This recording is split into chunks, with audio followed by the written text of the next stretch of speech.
Shalom. దేవుని పరిశుద్ధ నామానికి మహిమ కలుగునుగాక. మన ప్రభువును రక్షకుడైన యేసుక్రీస్తు యేషువ మెస్సీ నామములో ఆత్మీయులైన మీ అందరికీ నా హృదయపూర్వక వందనాలు, ఉదయకాలపు శుభాలు తెలియజేస్తున్నాను. ప్రభునందు ప్రియులారా, మీరందరూ కూడా మహాదేవుని కృపల సంతోషము, సమాధానం, క్షేమం కలిగి ఉన్నారని తలంచున్నాను. అట్టి కృప దేవత దేవుడు మనందరికీ దయచేయనుగాక. ఆమేన్. ఈ వాక్యం నుండి మీరందరూ కూడా మీరు బలపరచున్నట్లుగానే ఈ వాక్యమును అనేక మందికి షేర్ చేసి అనేక మంది ఈ వాక్యముని బలపడినట్లుగా దేవుని యొక్క పరిచర్యలో మీరు కూడా పాలు భాగస్థులు అవ్వాలని మిమ్మల్ని అందరినీ ప్రేమతో కోరుతున్నాను. ఈరోజు యొక్క దేవుని వాక్య భాగము, వాగ్దాన వాక్య భాగము, రహస్య స్థలములలోని మరుగైన ధనమును నీకు ఇచ్చేదను. యెషయా గ్రంథము 45వ అధ్యాయం 3వ వచనంలో ఈ వాక్య భాగం రాయబడి ఉంది. యెషయా గ్రంథము 45వ అధ్యాయం 3వ వచనం. పేరు పెట్టి నిన్ను పిలిచిన ఇశ్రాయేలు దేవుణ్ణైన యెహోవాను నేనే అని నీవు తెలుసుకున్నట్లు అంధకార స్థలములలో ఉంచబడిన నిధులను, రహస్య స్థలములలోని మరుగైన ధనమును నీకు ఇచ్చేదనని తండ్రి దేవుడు కోరిషతో చెప్తున్న ఈ యొక్క వాక్య భాగములను మనము చూడగలుగుతాము. ఈ యొక్క వాక్య భాగములకు సారాంశం ఏంటో మనం చూస్తే కనుక, తండ్రి అయిన దేవుడే నిజదేవుడని, ఆయన ఒక్కడే ఉన్నాడని, ఆయనే మహత్కార్యములు చేయగలడని, ఆయనే సైన్యములకు అధిపతి అని ప్రజలందరూ తెలుసుకున్నట్లుగా చేయాలనేది ఈ యొక్క వచనంలోని సారాంశంగా మనకి కనబడుతుంది. అయితే ఈ వాక్య భాగంలో మనం చదివిన అంధకార స్థలముల్లో ఉంచబడిన నిధులను, రహస్య స్థలములలోని మరుగైన ధనమును నీకు ఇచ్చేదని చెప్పబడుతున్న ఈ మాటలోని వాక్యం మనం కనుక పరిశీలన చేసినట్లయితే, కొలసీలకు రాసిన పత్రిక 2వ అధ్యాయం 3వ వచనంలో అంటాడు కదా, బుద్ధి జ్ఞానముల సర్వ సంపదలు ఆయన యందే గుప్తములై ఉన్నవి. బుద్ధి జ్ఞానముల సర్వ సంపదలు ఆయన యందే గుప్తములై ఉన్నవి. ఇక్కడ మనము ఈ యొక్క అంధకార స్థలంలోంచి నిధులు లేకపోతే మరుగైన ధనము వీటి గురించి ఆలోచన చేస్తే కనుక మనకు ఆత్మీయంగా చూస్తే బుద్ధి జ్ఞానముల సర్వ సంపదలు. ఉదాహరణకి సొలొమోనును తండ్రి ఏం కావాలని అడిగినప్పుడు ఆయన ఏం కోరుకున్నాడు తెలుసండి? ఈ లోక భోగాలు, ఈ లోక భాగ్యాలు కోరలేదు, ఈ లోక ధనము లేకపోతే కార్లు అవి కోరలేదు. మరి ఏం కోరుకున్నాడంటే జ్ఞానాన్ని కోరుకున్నాడు. జ్ఞానం ఉంటే అవన్నీ ఉన్నట్టే.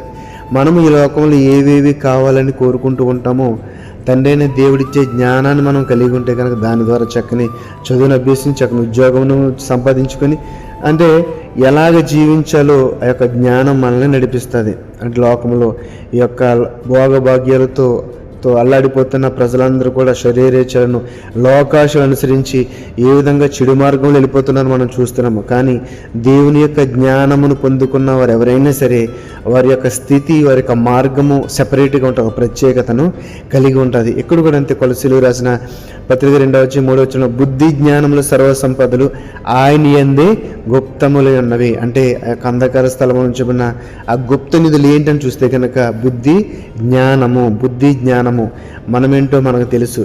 అయితే తండ్రి అయిన దేవుణ్ణి మనము సొంత రక్షకునిగా అంగీకరించిన తర్వాత మన స్థితి ఎలా ఉండాలో మనము ఎరిగి ఉండాలి. మనం వెళ్ళే స్థితి, మనం వెళ్తున్న మార్గము, ఏ మార్గంలో మనం వెళ్తున్నాం అనేది మనం గమనించుకుంటూ ఉండటమే బుద్ధి.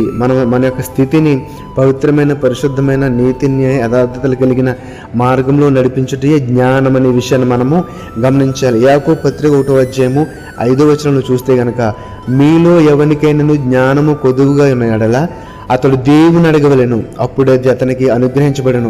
ఆయన ఎవరిని గద్దింపక అందరికీ ధారాళముగా దయచేవాడు. అయితే బుద్ధి జ్ఞానంలో సర్వ సంపదలు ఆయన అందే గుప్తములు ఉన్నాయని కొలసీలకు రాసిన పత్రికలు మనం చదివాము. అయితే ఆ యొక్క బుద్ధి జ్ఞానంలో సర్వ సంపదలు, ఆయన దగ్గర ఉన్న బుద్ధి జ్ఞానం సర్వ సంపదలు మనకు కావాలంటే ఏం చేయాలండి?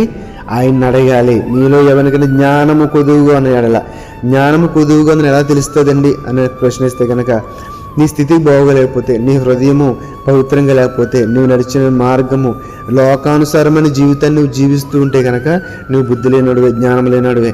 మరి అప్పుడు తెలుసుకున్నప్పుడు, జ్ఞానం లేదని తెలుసుకున్న తర్వాత మనం చేయవలసింది ఏంటంటే, ప్రభువా ఇదిగో నాయన నీలో ఉండాలని కోరుకుంటున్నాను, కానీ నాలో ఈ యొక్క ఆశ, ఈ లోకాశ, ఈ యొక్క శరీరాశ నన్ను ఇంకా తండ్రి వేధిస్తుందని చెప్పి, నాయన నీ జ్ఞానముని, నీ బుద్ధిని, నీ తెలివిని, ప్రభువా నీ శక్తిని, జ్ఞానం దేవుని అడిగితే కనుక నీకున్న ఆ శక్తిని బట్టి ఆయన ఖచ్చితంగా దాని నుండి విడిపించే యొక్క శక్తిని, బలమును, జ్ఞానమును ఆయన దయచేస్తాడు. చూడండి, ఇక్కడ ఎవరిని గద్దింపగా, ఆయన ఎవరిని గద్దింపగా అందరికీ ధారాళముగా దయచేవాడు. ఎవరికి? అడిగిన వారికి. ఏ విధమైన స్థితిలో అడిగిన వారికి రక్షణ కావాలి ప్రభువా, నేను పవిత్రంగా జీవించాలి, పరిశుద్ధంగా ఉండాలి, నెమ్మది కలిగి సమాధానం కలిగి ఉండాలి ప్రభువా అని అడిగిన వారికి ఆయన ధారాళముగా దయచేస్తాడు. అంతే తప్ప ఈ లోకాశల కొరకు, ఈ లోక భోగాల కొరకు ఆయన అడిగితే ఆయన అది దేవుని చిత్తము కాదు. మనము లోకాశల్లో పాపంలో జీవించడం అనేది మరి దేవుని చిత్తం కాదు. మనం పవిత్రమైన పరిశుద్ధమైన జీవితాన్ని జీవించాలనేది దేవుని చిత్తం. కాబట్టి మీలో ఈ వాక్యం మీ అందరూ కూడా దేవుని సంధిలో ఇంకను ఈ విధమైన లోక సంబంధమైన ఆశ కలిగి ఇంకా జీవిస్తుంటే కనుక తండ్రిని అడిగినైనా నాకు జ్ఞానం దయచే ప్రభువా, నాలో ఉన్న యొక్క పాప స్థితిని, నాలో ఉన్న బలహీనతను నేను ఇంక దానిని దాన్ని విడిచిపెట్టి నేను ఆయన పవిత్రమైన జీవితం జీవించే జ్ఞానమును దయచేయమని అడిగితే ఆయన తప్పకుండా మనకి ఇచ్చుడు సిద్ధంగా ఉన్నాడు. అట్టి కృప దేవదేవుడు మనకు దయచేయను గాక. ఆమేన్. పరిశుద్ధుడా మహోన్నత మమ్మల్ని కన్న తండ్రి, నీ పరిశుద్ధమైన నామానికి వందనాలు, స్తుతులు, స్తోత్రాలు. నాయన బుద్ధి జ్ఞానముల సర్వ సంపదలు నీ అందే గుప్తమైన తండ్రి. నాయన మీలో ఎవరికైనా జ్ఞానము కొద్దిగా ఉంటే నన్ను అడగండి, మీకు ధారాళం ఇస్తానని ఈరోజు మాతో మాట్లాడారు. నేను ఎంత గొప్ప మనసు, ఎంత గొప్ప ప్రేమ. నేను ఈ వాక్యం నా బిడ్డల్లో ఎవరి హృదయాల్లో అయితే అటువంటి తలంపు వచ్చిందో ప్రభువా, మీరు వింటున్నారు తండ్రి, వారికి ధారాళముగా జ్ఞానం దయచేయండి.